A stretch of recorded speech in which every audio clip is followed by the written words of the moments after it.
Vous avez tout essayé pour vous débarrasser de ce petit champignon appelé Candida albicans. Vous vous êtes fait balader pendant des mois par des vendeurs de solutions miracles, dangereuses et inefficaces. Et si la solution n'était pas de vouloir l'éliminer, mais de l'apprivoiser, parce que le Candida n'est pas votre ennemi, mais un précieux allié.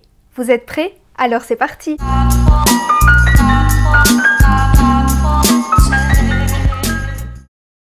Le Candida albicans est une levure qui vit principalement dans les muqueuses de l'être humain. Il est présent dans tout le tube digestif, dans la bouche, dans l'œsophage, dans l'estomac, dans les intestins et même sur la peau. Il se trouve également sur les objets qu'on utilise au quotidien et sur les aliments. Il est donc naturellement présent dans votre environnement et dans votre organisme. Habituellement, il est inoffensif et se nourrit du sucre qui se trouve dans notre sang. Mais parfois, il peut se multiplier et provoquer une maladie appelée candidose, qui va provoquer une grande fatigue, des problèmes intestinaux, une envie de sucre qui peut aller jusqu'à la boulimie, mais aussi des troubles du sommeil, un état dépressif et des problèmes respiratoires. Mais alors, qu'est-ce qui pousse ce petit champignon à se multiplier et à devenir pathogène? On entend souvent que le Candida albicans se nourrit de sucre, ce qui est vrai, et que pour l'éradiquer, il faudrait arrêter de manger du sucre.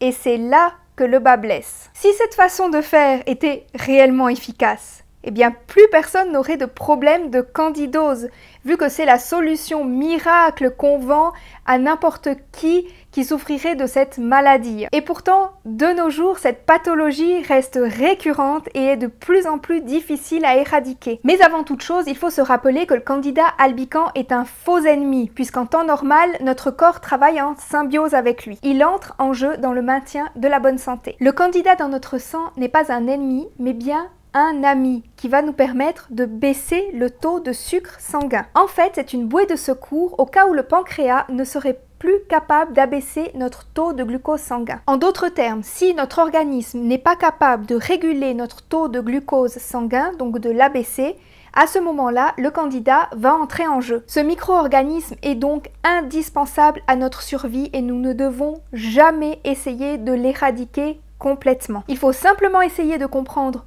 pourquoi il se multiplie de la sorte, parce que ce n'est pas un comportement normal de sa part. Mais avant de voir comment vivre en symbiose avec le Candida albicans, laissez-moi un petit pouce en l'air pour m'aider au référencement de la chaîne et abonnez-vous en n'oubliant pas d'activer la cloche pour être notifié à chaque fois que je sors une nouvelle vidéo. Merci beaucoup. Nous avons vu que le Candida albicans se nourrit du sucre qui se trouve dans le sang et qu'il intervient du moment où le pancréas n'est plus capable de gérer ce surplus. Notre glycémie doit rester constante, c'est-à-dire 1 gramme par litre de sang, sinon on risque d'entrer rapidement dans un diabète. Lorsque l'on mange trop gras, cela va bloquer le sucre dans le sang, car le gras en fait bloque les récepteurs à insuline, ce qui fait que le sucre ne peut plus rentrer dans les cellules. Le glucose va donc rester dans la circulation sanguine. C'est pourquoi le Candida devrait plutôt être vu comme une espèce de sonnette d'alarme. Il nous avertit que notre organisme est en train d'approcher rapidement du diabète et que nous devons rapidement baisser drastiquement notre consommation de gras. Sinon, il y aura de graves conséquences sur notre santé. La plupart des gens créent une fatigue du pancréas jour après jour et repas après repas. Si le sucre que l'on mange et qui se retrouve dans notre circulation sanguine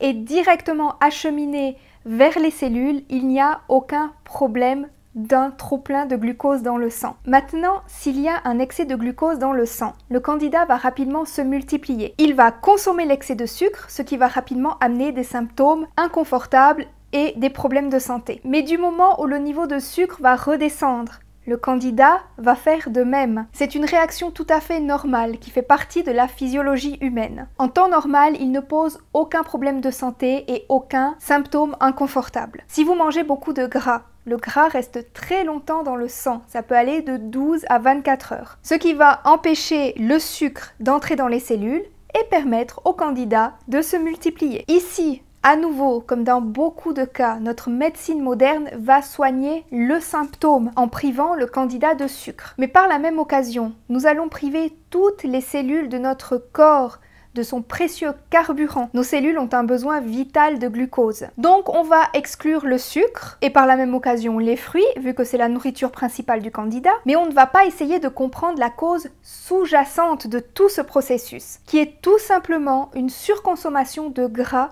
qui va court-circuiter le métabolisme du glucose dans notre corps. Ce n'est pas le glucose qui va causer le candida, mais bien le gras. Tout comme avec le diabète, ce n'est pas le sucre le problème, mais le gras qui va court-circuiter l'entrée du glucose dans les cellules. Tout comme le cancer, le problème n'est pas le sucre qui va également venir nourrir les cellules tumorales, mais bien le déclencheur du cancer. Qu'est-ce qui en est la cause? Et donc, bannir le sucre lorsqu'on a contracté une candidose ne va pas soigner la cause, mais va simplement réduire les symptômes. Soigner ainsi le candida ne fonctionne pas. C'est pour ça qu'on voit autant de gens qui se battent avec ce problème depuis des années sans réussir à l'éradiquer. Si vous coupez le sucre, la seule conséquence va être que vous allez être très fatigué parce que vous allez priver votre corps de son énergie vitale. Il faut savoir que de toute façon, si vous n'apportez pas de sucre directement à votre organisme, celui-ci va tout mettre en œuvre pour en fabriquer par lui-même.